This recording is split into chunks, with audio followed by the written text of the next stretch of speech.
कृषी मंत्री माणिकराव कोकाटे यांच्यावर कारवाई केली जाणार, प्रदेशाध्यक्ष सुनील तटकरे यांनी संकेत दिले आहेत। माणिकराव कोकाटे यांच्या सततच्या वादावर पक्षही नाराज आहे।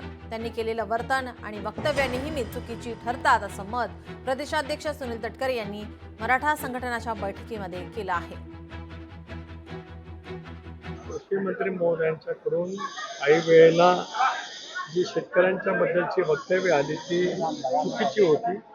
त्या संदर्भामध्ये राष्ट्रीय अध्यक्ष तथा पक्षाचे नेते आदरणीय अजितदादा यांनी त्यांना यापूर्वी समज दिली होती। या प्रकरणाची सुद्धा गंभीर नोंद घेऊन राष्ट्रीय अध्यक्ष म्हणून पक्षाचे विधिमंडळ पक्षाचे नेते म्हणून अजितदादा निश्चितपणाने त्यांना समज दिली असेल।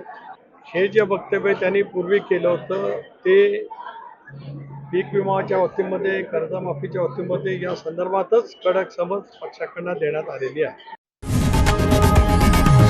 लोकशाही मराठी ऐका, पहा, जागरूक रहा।